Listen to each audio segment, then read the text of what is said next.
Olá, queridos, paz de Cristo a todos vocês. E hoje eu quero falar de um assunto bem simples e rápido, mas extremamente importante para a vida de todo cristão, mas especialmente dos pregadores, que são as qualificações para servir ao Senhor. Nós pensamos que não existem qualificações para servir a Deus, quando na verdade existem. Ao longo das Sagradas Escrituras nós vamos encontrar diversas qualificações existentes, na verdade, que Deus requer de nós para servi-lo melhor. A primeira delas, e sem sombra de dúvidas alguma, é que o pregador, antes de tudo, assim como qualquer cristão que queira servir ao Senhor no serviço cristão, ele precisa ter comunhão com Deus. A comunhão com Deus, ela tem que preceder aquele serviço que nós prestamos em nome de Deus. Se eu presto serviço a Deus sem ter comunhão com Deus, eu posso me tornar um ativista religioso. A igreja está abarrotada de pessoas que fazem diversas coisas em nome de Deus, mas que não possuem comunhão com o próprio Deus. Este é um ponto extremamente perigoso, porque quando nós vamos ler Mateus capítulo de número 7, onde Jesus fala de uma profunda repreensão de sua parte para com aquelas pessoas, ele chega a dizer assim: olha, alguns de vocês chegarão para mim e dirão, teu nome profetizamos, pregamos, expulsamos demônios e tantas outras coisas. E o Senhor vai dizer assim: apartai-vos de mim, maldito, porque eu nunca vos conheci. O conhecimento ali não é um conhecimento intelectual. Dizer assim: o Senhor não sabia que você existia. Na verdade, o conhecimento ali é relacional. Olha, eu nunca tive relacionamento pessoal com você. Nesse sentido, muitos cristãos prestam serviço a Deus, sem contudo ter um relacionamento com o próprio Deus. Então, o que se requer do cristão, mais precisamente do pregador, é de que ele tenha uma comunhão profunda com o Senhor. Edward McBreen-Bones, escrevendo o livro Poder através da Oração, afirma de maneira categórica que o pregador nunca deve se apresentar ao público sem antes se apresentar a Deus. O que profundamente está alicerçado em 2 Timóteo 2,15. Procura apresentar-te a Deus. E essa expressão demonstra claramente que antes de eu pregar às pessoas, é o Senhor que está mais interessado em minha vida. Ele está mais interessado no meu relacionamento com Ele do que o serviço que eu presto para Ele. É evidente que com essas palavras, eu não quero dizer aqui que você deve negligenciar o serviço cristão. Eu estou descrevendo que antes de você prestar o serviço, o relacionamento, ele precisa ser o fundamento desse serviço ao Senhor.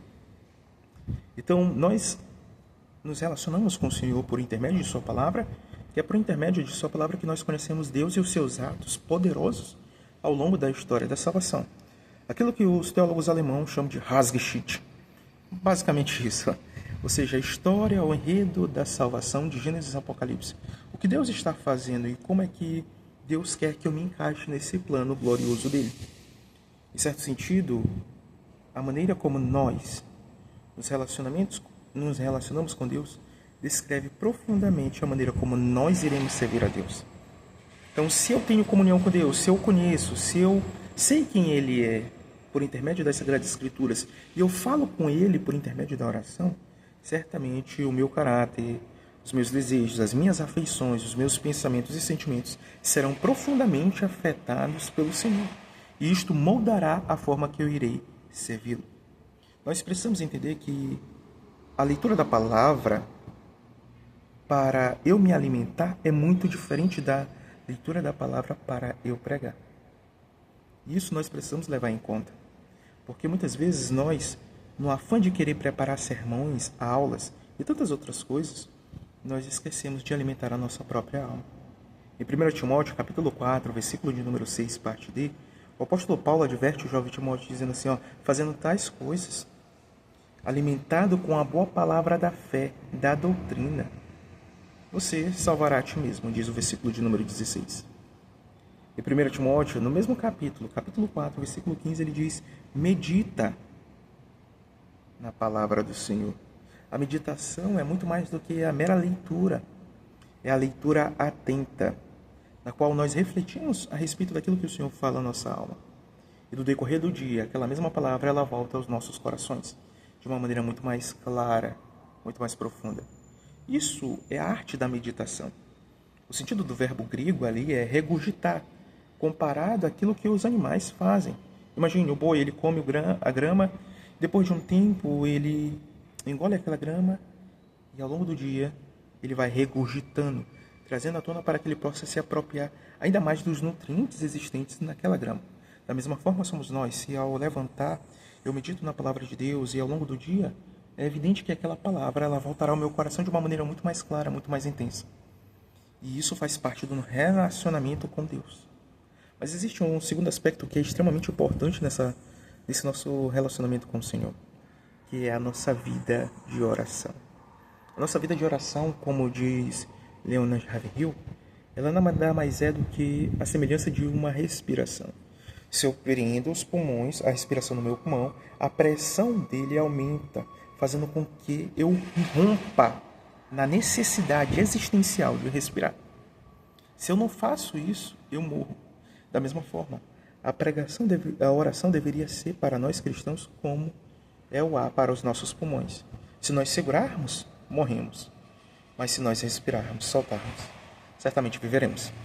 A oração é o meio pelo qual nós respiramos, vivemos, existimos, nos movemos diante do Senhor. É o meio pelo qual o Senhor conhece as minhas vontades de maneira expressa. Ele quer que nós expressemos isso. Não é porque Deus desconhece aquilo que eu sinto ou que eu penso. Não. Nada disso. O Senhor quer que nós comuniquemos a Ele o que realmente nós sentimos, o que pensamos. E isso deve fazer parte de nossa caminhada cristã como pregadores. Os pregadores, acima de tudo, eles devem orar. E eles devem orar por quem, Mateus? Em primeiro lugar, eles devem orar por eles mesmos. Nós, pregadores, precisamos diariamente orar pelas nossas vidas. Senhor, livra-me dos maus pensamentos, livra-me dos caminhos tortuosos, livra-me de viver uma vida sem propósito, sem objetivo de te glorificar. Nós precisamos apresentar as nossas vidas diante de Deus, para que Ele possa afiar esse instrumento que Ele usa pela sua misericórdia. Mas, em segundo lugar, o pregador também precisa orar pelas pessoas a quem ele irá ministrar. Afinal de contas, elas trarão seu coração, os seus corações, para ouvir a palavra do Senhor. E nós precisamos orar para que esses corações sejam uma boa terra, uma terra frutífera. De tal forma que a palavra ministrada possa alcançar aquele coração, gerando uma profunda transformação. Outra verdade existente é que o pregador precisa orar pela pregação. O apóstolo Paulo ele chega a dizer em Efésios capítulo de número 6 que os irmãos de Éfeso deveriam orar para que o Senhor pudesse dar ousadia a este pregador na comunicação da palavra. Nós precisamos, acima de tudo, de ousadia, de intrepidez, de graça, ou como diz os pentecostais clássicos, nós precisamos de unção, poder do alto, da parte de Deus, para que à medida que nós anunciamos o Evangelho de Cristo Jesus, as pessoas elas possam sofrer uma profunda transformação e tenham um encontro com Deus. É necessário que esse sermão ele seja claro, ele seja poderoso, ele seja diretivo nos corações das pessoas. E nós precisamos orar por nós, pelas pessoas e pelo sermão, a fim de que o nome de Cristo Jesus seja glorificado e a igreja edificada. Então, alguns princípios são fundamentais nessa vida no ministério da pregação. Comunhão com Deus sempre precederá o serviço para Deus. Se você inverter isso, se tornará um ativismo religioso. E Deus saberá e te confrontará profundamente, mais cedo ou mais tarde. Então, um dos princípios que eu gostaria de compartilhar com vocês neste momento é este. Tenha comunhão com Deus. Anseie ao Senhor com todo o seu coração, com toda a sua alma. Anseie, clame pelo Senhor. Clame pela presença do Senhor, mas não uma presença apenas momentânea, mas uma presença manifesta de maneira constante no seu dia a dia. Desfrute da presença que o Senhor Jesus Cristo já te colocou nos Santos dos Santos, na sua obra salvífica, na sua obra redentora, obra vicária. Então desfrute da comunhão com Deus. Nós precisamos ansiá-la mais que tudo. Salmo de número 63 descreve que o salmista ansiava a comunhão com o Senhor mais do que a terra seca, o deserto, ele clama por água. No Salmo de número 42, ele descreve uma figura muito semelhante, como a de uma coça que brama pelas correntes das águas. Em Isaías, de número 64, ele diz: ó Deus, se fendesse os céus e descesse, então nós viríamos à tua presença, sentiríamos a tua presença. O pregador, mais do que ninguém, deve estar interessado numa manifestação poderosa de Deus.